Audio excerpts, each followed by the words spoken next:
सीधे लिए चलते हैं आपको बीजेपी नेता शहनवाज हुसैन के पास, क्या कह रहे हैं वो देखिए। ये एनडीए के लिए झटका है और बाल ठाकरे जी के निधन से एक युग का अंत हुआ है। वो जब तक जीवित रहे शेर की तरह जिए और भारतीय राजनीति पर उन्होंने एक बहुत मजबूत पकड़ बनाई। वो धारा के विपरीत भी तैरना जानते थे। भारतीय जनता पार्टी उनके निधन पर शोक व्यक्त करती है। श्री बाल ठाकरे जी जैसे नेता एक युग में कभी कभी पैदा लेते हैं, उनकी कमी को कभी पूरा नहीं किया जा सकता। बाल ठाकरे जी के निधन से पूरे देश को गहरा आघात पहुंचा है।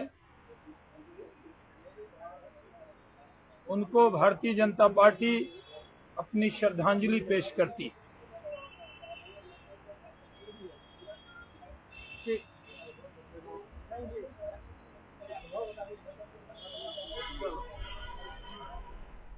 छगन भुजबल जी, आपने ये दुखद समाचार सुन लिया होगा। अभी तक बाला साहब का निधन हो गया है, दिल का दौरा पड़ने से उनकी आज मृत्यु हुई है।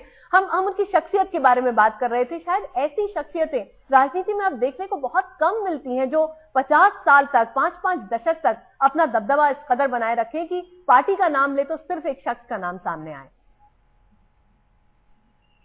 ये तो बड़ी दुखद घटना है कि बाला साहब ठाकरे ने जो है एक इतिहास रचा है। उन्होंने एक सपना देखा और उसकी एक पार्टी बनाई और उस पार्टी को सपना दिया कि हम इस महाराष्ट्र के ऊपर जो है भगवा लहराएंगे, हमारी सरकार हम लाएंगे। और उन्होंने ये करके दिखाया। उन्होंने अपनी सरकार महाराष्ट्र राज्य में लाई। इतना ही नहीं, उनके जो है पार्टी के मंत्री बने, केंद्र में भारत सरकार में पार्लियामेंट के अध्यक्ष भी बने।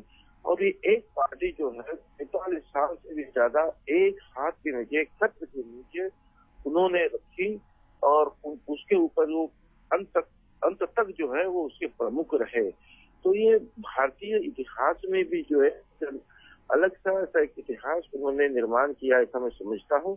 और उनकी इस पार्टी में हजारों लोग तैयार हुए, हजारों लोग एमएलए बने, हजारों लोगों को नौकरियां भी मिली, कई लोग मिनिस्टर बने। मगर उससे भी ज्यादा जो है एक जिंदा दिल पार्टी लोग जो है बनाने का काम जो है उन्होंने अपने आयुष्य में किया।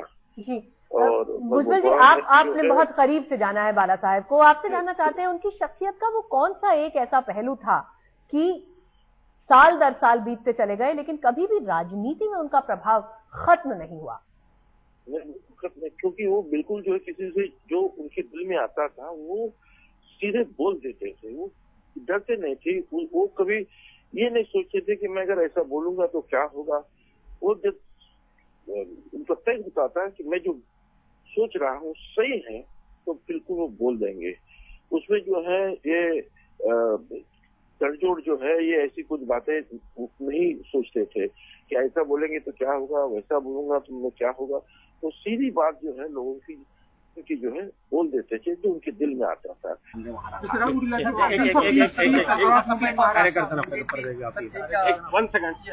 मातोश्रीच्या बाहेर जे शिवसैनिक, शिवसेना प्रमुखांचे चाहते ज्या भक्तिभावाने इथे उपस्थित आहेत, एका श्रद्धेने उपस्थित आहेत, त्यांना मी शिवसेनेतर्फे आणि ठाकरे कुटुंबियातर्फे एकच आवाहन विनंती करतो की त्यांनी अत्यंत संयमाने आणि शांततेने इथे राहावं आणि कोणताही अनुचित प्रकार घडणार नाही याची जबाबदारी आपल्या सगळ्यांवर आहे।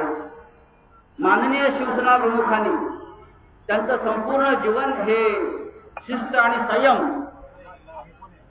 यासाठी वाहिलेलं होतं। त्याच्यामुळे सर्व शिवसैनिकांना आता शिवसेना प्रमुखांच्या विचारांना पुढे जावं। काही लोकांना कळलं नाहीये, उद्या सकाळी 7 वाजता शिवाजी पार्कवरती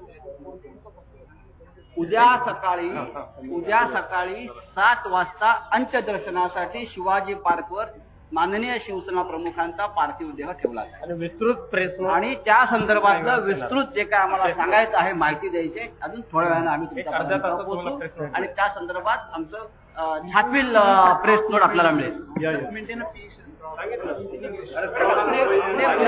आपने पूरे देश के लिए आह्वान किया है, क्योंकि शिवसेना प्रमुख के चाहने वाले पूरे देश में है, तो पूरे देशवासियों का आह्वान किया है हमने कि कृपया शांतता और संयम रखें और अगर आप मुंबई में आना चाहते हैं पूरे देश से, तो आपकी व्यवस्था शिवसेना प्रमुख की अंतिम दर्शन के लिए हमने एक कार्टूनिस्ट के तौर पर उन्होंने अपना करियर शुरू किया था। फ्री प्रेस जर्नल नाम के प्रकाशन के साथ, नाम के अखबार के साथ उन्होंने कार्टूनिस्ट के तौर पर अपना करियर शुरू किया और तब किसी ने सोचा भी नहीं था कि दुबला पतला चश्मा लगाने वाला ये शख्स एक दिन महाराष्ट्र की जिंदगी का हिस्सा इस तरह बन जाएगा। गोपीनाथ मुंडे इस वक्त हमारे साथ फोन लाइन पर जुड़ गए हैं। एक पूरे 50 सालों का ये करियर मुंडे जी, आप लंबे अरसे तक आपने भी इसको देखा है और आपने देखा कि किस तरह से बाल ठाकरे काम करते थे और कैसे लोगों पर एक तरह से अपना जादू सा चला देते थे। आपको उनकी शख्सियत की सबसे खास बात क्या लगती है? उनके साथ मैंने 40 साल काम किया। उनकी विशेषता थी कि वो स्ट्रेट बात करते थे, स्पष्ट बात करते थे और जितने वो कनखर नेता लगते थे तो व्यक्तिगत जीवन में वो जब भी कोई मिलता था उससे प्यार से बात करते थे और दिल जीत लेते थे और किसी भी युवा को लगता था इनके लिए जान दे दें, जान हाजिर कर दें। इतनी प्रेरणा, इतनी शक्ति उनके नेतृत्व में और उनके स्वभाव में रही है। और जब अलायंस तो उनके कारण ही हुआ, बीजेपी शिवसेना का अलायंस उनके कारण हुआ और वो 22 साल चला, उसका भी कारण उन्होंने दोनों को भी बराबरी से संभाला। मुंडे जी, जिस स्पष्टवादिता की आप बात कर रहे हैं कि वो कुछ भी बोल देते थे और कभी अपने शब्दों को, जिसको कहते हैं चू करते हैं, वो नहीं करते थे, लेकिन आपको नहीं लगता कि कई बार यही स्पष्टवादिता भी उनके क्रिटिसिज्म की वजह बन जाती थी? लेकिन फिर भी वो इन सब से उबर कर इतना जरूर तय कर लेते थे कि लोगों के बीच उनकी पॉपुलैरिटी कम ना हो, कम से कम मुंबई में। नहीं, वो सोच समझ कर बात करते थे और बात करने के बाद पीछे नहीं हटते थे। जैसे उनका भी चुनाव चिन्ह धनुष्य बांध रहा है, एक बार बांध छूट गया और वो किसी की परवाह नहीं करते थे और उसी के कारण उनको लोग चाहते थे। जी शुक्रिया गोपीनाथ जी, हमसे बातचीत करने